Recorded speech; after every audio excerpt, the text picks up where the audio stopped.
At first, this looks like a harmless scene. Music, flowers, a beautiful woman, two young men, and a golden parasol glowing like a small private sun.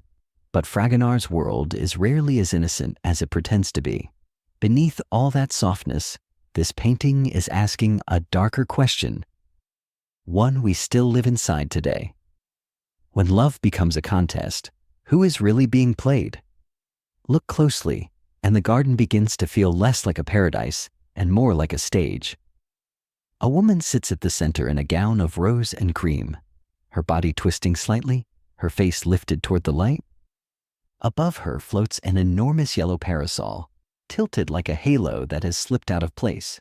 On one side of her, a young man reclines, holding a small musical instrument, his mouth parted as if he is about to play or has only just stopped. On the other side, a second young man leans in close, gazing up at her with the kind of hunger that manners are supposed to hide. Around them, the world is impossibly lush. Trees curl overhead. A stone fountain crumbles gracefully in the shadows. Fruit and flowers spill across the ground in the corner, ripe to the point of excess. Everything is warm, golden, and slightly too perfect, the way a memory becomes perfect only after you have decided to forget the truth of it. This is the surface Fragonard wants us to fall for, and most people do. This is one of the earliest works by Jean-Honoré Fragonard, painted around 1754 to 1755, when he was still a young man learning his craft. His teacher was Boucher, the great decorator of desire, whose pastoral fantasies filled the palaces of the French aristocracy. For a long time, this very painting was mistaken for a Boucher attributed to the master rather than the student. And you can feel why. The subject is borrowed from Boucher's dreamy shepherd and shepherdess world, where love is a game played in eternal afternoon. But Fragonard was never content to only decorate. Even here, early in his life, he pushes the paint thicker, the color bolder, the emotion warmer and stranger. He takes Boucher's polite fantasy and gives it a pulse. And that pulse is what makes this painting worth looking at twice. Because a musical contest is exactly what it sounds like. Two suitors, one woman, and a competition. Whoever plays or sings most beautifully wins her favor. It sounds gentle, almost quaint. But strip away the costumes, and what you have is a scene of two men performing for the right to possess a person's attention. Notice how carefully the two men are arranged. One holds his instrument like a weapon he has chosen not to fire yet. The other has abandoned strategy entirely and simply leans in, closing the distance, staking his claim through sheer proximity. They are not looking at each other. They are looking at her and past each other, each pretending the rival does not exist. This is courtship, as it has always secretly been a battle disguised as devotion. And the woman? She is not choosing a husband here. She is choosing a winner. In the aristocratic culture Fragonard painted, flirtation was a refined sport with unspoken rules. To be desired by many was a form of power. To be pursued was to be alive. The garden was not a place of rest. It was an arena where beauty was currency and attention was the prize. The softness of the scene is the disguise. Underneath, everyone is competing for something, and everyone knows it. But then we notice something stranger. This is not the first garden where love became a contest. It is one of the oldest stories humans tell. The theme runs straight back through myth. Think of Paris, the young prince asked to judge which of three goddesses was the most beautiful. A contest of desire that ended in the ruin of an entire city. Think of the countless tales in which suitors line up to compete for a single hand, proving themselves through strength, song, or cunning. The idea that love must be won, that a person must be earned through performance, is woven deep into our stories. The 18th century French court took that ancient idea and made it into a lifestyle. They called these paintings fête galante scenes of elegant outdoor gatherings where the aristocracy played at love among the trees. Music, poetry, and flirtation became the polished surface of a society that had turned romance into theater. Fragonard's garden belongs to that tradition.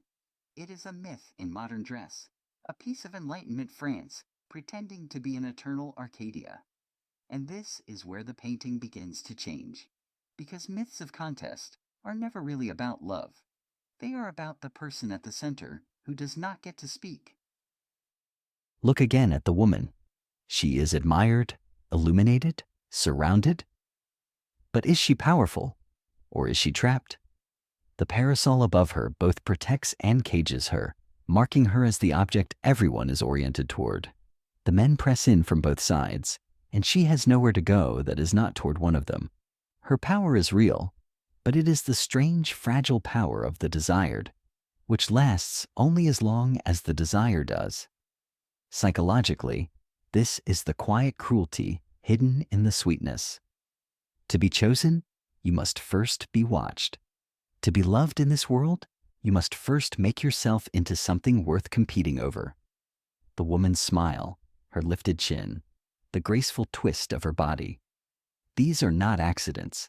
They are a performance she has learned to give. And the unsettling truth Fragonard captures is that she may no longer be able to tell where the performance ends and she begins. That is the beautiful unease at the heart of this painting. It looks like pleasure. It feels, underneath, like a kind of pressure, the pressure of being seen, endlessly, and needing that gaze to stay. To understand what Fragonard is really doing, we have to look at one detail: the instrument. Music is everywhere in this scene, and music is the perfect weapon of seduction. It bypasses reason. It slips past our defenses and speaks directly to feeling. A beautiful melody does not argue with you, it moves you, whether you agree to be moved or not. When these young men play, they are not simply entertaining. They are trying to reach inside her and rearrange something. Persuasion without words. Influence you cannot see happening until it has already happened. That is why the instrument matters more than the men holding it. It is the symbol of charm itself. The art of making someone want you by making them feel something first. And here the painting turns quietly dark. Because if love can be won through performance and sound and staged emotion, then how much of desire is ever truly free? How much of being chosen is real? And how much is simply the winner of a game the chosen person never agreed to play? The music we cannot hear in this silent painting is the loudest thing in it. And by now, the garden no longer feels innocent at all. It feels like a mirror. Step back and let the whole scene become a parable. The golden light is the glow of attention, warm, addictive, impossible to hold. The lush fruit is the ripeness of youth and beauty, which the painting quietly reminds us will not last. The crumbling fountain in the shadows is time itself, decaying at the edge of the pleasure, ignored by everyone in the frame. And the contest at the center is the oldest human bargain. Give me your desire, and I will finally feel that I exist. Everyone in this painting is performing. The men perform strength and passion. The woman performs grace and availability. And the true subject of the work is not romance at all. It is the exhausting, seductive, inescapable act of being on display, of turning yourself into something watchable, so that someone, anyone, will look and keep looking. Fragonard painted this at the very height of a world that believed pleasure could go on forever. Within a few decades, that world would be swept away by revolution, which gives the whole scene a ghostly quality now. These beautiful people, competing for attention in an eternal afternoon, had no idea the afternoon was almost over. And here is why this old painting refuses to stay in the past. We live inside the musical contest now. We have simply moved the garden onto our screens. Every profile, every photo, every carefully chosen caption is a small performance for the right to be chosen. We swipe through suitors and offer ourselves up to be swiped. We measure our worth in attention, in glances, in the quiet dopamine of being seen. The parasol has become the ring light. The instrument has become the algorithm, and the pressure the woman feels at the center of that garden to smile, to glow, to remain desirable is a pressure that now reaches almost everyone. Fragonard did not know what he was predicting, but he understood something permanent about human beings. We long to be loved, and we suspect deep down that to be loved, we must first earn it by putting on a show. So look one last time at the woman in the golden light. She is admired, surrounded, illuminated, and the scene never resolves. No winner is declared. The men keep leaning in. The music keeps playing. The contest simply continues, forever inside the frame. Fragonard did not merely paint pleasure. He painted the performance of pleasure and the quiet fear beneath it, that to be loved, we must first learn how to be watched. The real question is not whether the woman will choose. It is whether any of us, in our own bright and endless gardens, ever truly get to stop performing long enough to be chosen for who we actually are.